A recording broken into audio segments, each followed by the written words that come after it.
I want to begin again with January 6th. Yesterday, we covered the text messages that came from Laura Ingraham to Mark Meadows, text messages from Don Jr. to Mark Meadows, who's the chief of staff at the time of Donald Trump during the January 6th insurrection terrorist attack. Well, there are even more text messages. And as we can imagine, before we listen to this first clip, I want you to imagine the sheer volume of text messages that should be available to the committee, the January 6th committee. Just think about how if something goes down in your life and you start texting with the person who's responsible for it, you go back and forth about 100 times, if necessary. Now, imagine being the president of the United States and the host from Fox News have your email address or have your cell phone number and have the cell phone number of your chief of staff. That to me says that there is an enormous volume of text messages that should be up for consideration. Yesterday, we reviewed the first few of them. Let's take a look at this next clip as Liz Cheney, Representative Liz Cheney, a Republican, no fan, doing America no real favors, but she is succinctly breaking down the text messages so that we can clearly see the role that Fox News, as well as the conservative movement, elected officials this time, played in the January 6th communication. Let's take a look at it. Mr. Meadows received numerous text messages that he has produced without any privilege claim urging President Trump to take action. I read a number of those last night to the nation. Here are a few others from Republican members. Quote, "It is really bad up here on the Hill." Another one, "The president needs to stop this ASAP." Another one, "Fix this now." And as we saw last night, dozens of texts, including from Trump administration officials, from members of the press, from Donald Trump Jr., urged immediate action by the president. But we know hours passed with no action by the president to defend the Congress of the United States from an assault while we were trying to count electoral votes. And we certainly would not expect someone of the character of Donald Trump to ask his supporters to stand down. Let's be clear about that. Of course, Donald Trump was not going to come out forthrightly and tell his supporters to stand down when they came up there on his urging. You have to remember, before January 6th jumped off, Donald Trump spoke to that crowd. There's a clip somewhere, it's coming to my mind as I'm speaking, but there's a clip of Donald Trump speaking to the crowd before they set everything off. So, of course, Donald Trump is not going to tell his constituents, the people who would ride or die for him. These people will go to the very gates of hell for their Lord and Savior, Donald Trump. They will. So Donald Trump is committed to them. That's one thing. If Donald Trump is nothing else, he's loyal to the people who are sycophants and fans of his. Let's go to this next clip. This next clip is of Representative Mike Burgess of Texas, representative from Texas, Republican. He compares the participants in the January 6th attack to the 2010 protest against Obamacare. And this is what he said. He said, "We've had bad protests here before. It's what we do here." Okay, let's take a look. We've had bad protests here at the Capitol before. I was here when the Affordable Care Act went through the legislative process. You don't think we had some really upset people outside the Capitol during those days? Of course we did. This is it's what we do here. But where was the preparation? It's what we do here. I'm sure he's saying this is what white conservatives do here. Because let's be sure, white progressives could not get away with what happened on January 6th. I just want you to be sure, like Donald Trump actually sent federal agents to kill a white progressive by the name of Michael Reinhold, who acted in self-defense of a black man, right? Donald Trump sent federal agents to kill that man.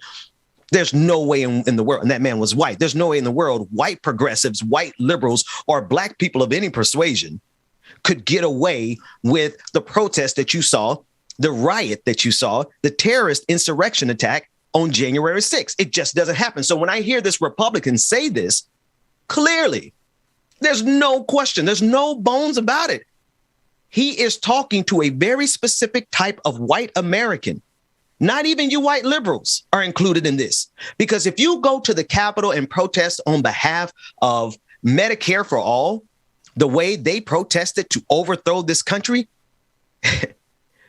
you won't make it back. I don't care what color you are. If you go up there and you protest against the greed and the corruption of this economic system, I don't care what color you are, there's a good chance that you will not come back. So when this Republican is up there talking about we're used to this type of protest, be sure in 2010, the Tea Party protests against Obamacare were white aggrieved conservatives. So yeah, he's right.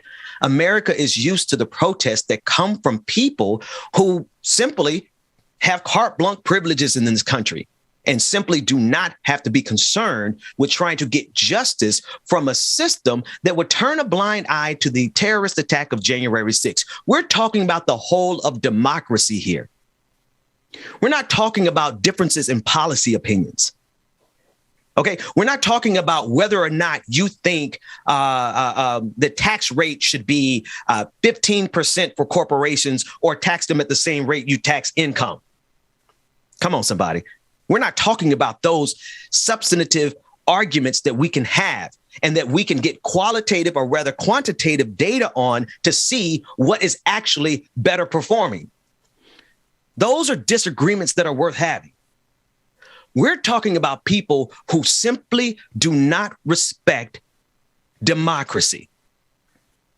They don't respect democracy. And if they don't get their way, well, then the big lie was just the beginning.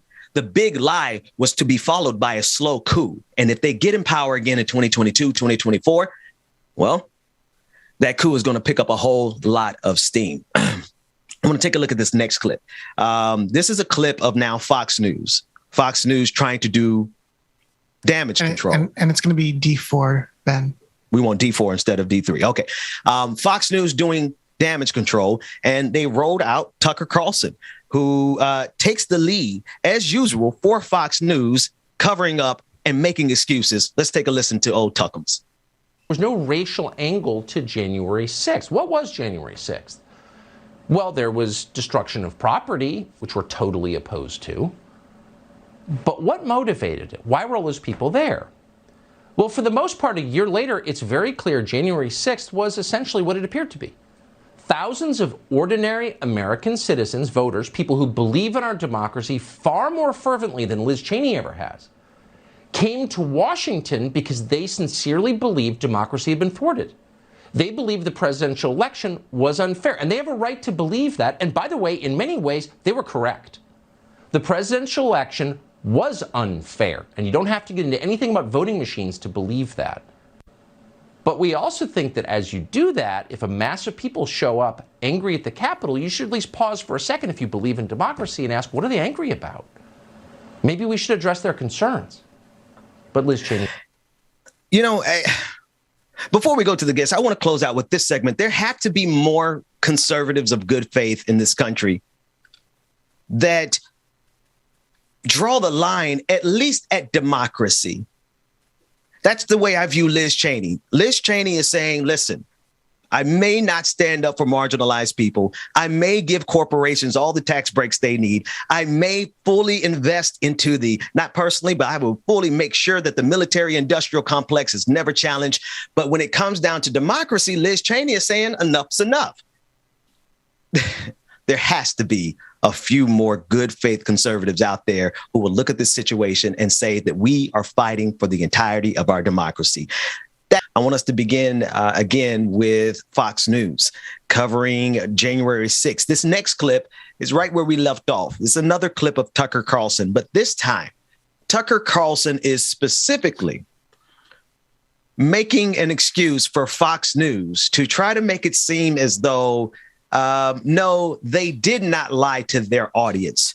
Well, one, we know Fox News lies to their audience every single night. There's no question about that. But specifically as it pertains to January 6th, let's look at how Tuckums weasels his way around the truth coming out now that Fox News host Laura Ingraham and others absolutely, and Brian Kilmeade specifically, absolutely knew that January 6th was because of Donald Trump. Let's take a listen into Tucker Carlson lie with a straight face.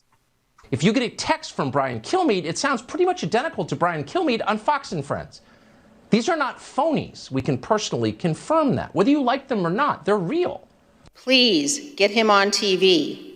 Destroying everything you have accomplished, Brian Kilmeade texted. I do not know Trump supporters that have ever demonstrated violence that I know of in a big situation. Quote, Mark, the president needs to tell people in the Capitol to go home. This is hurting all of us. He is destroying his legacy. Laura Ingraham. An overwhelming majority of them, more than 99% had to be, were peaceful. Quote, can he make a statement? Ask people to leave the Capitol, Sean Hannity urged. And we had the reports that groups like Antifa, other radical groups, I don't know the names of all of them, that they were there to cause trouble. In a weak attempt to smear yours truly, and presumably, I guess, President Trump, Congresswoman Cheney presented one of my text messages from January 6th to Mark Meadows. Surprise, surprise, surprise. I said to Mark Meadows the exact same thing I was saying live on the radio at that time and on TV that night on January 6th and well beyond January 6th. And by the way, where is the outrage in the media over my private text messages being released again publicly? Do we believe in privacy in this country? Apparently not. I am an honest, straightforward person. I say the same thing in private that I say to all of you. Liz Cheney knows this. She doesn't seem to care. She's interested in one thing and one thing only: smearing Trump and purging him from the party. Does that sound like I was downplaying it to you? Now, but it was not an insurrection. To say anything different is beyond dishonest, and it ignores the facts of that day.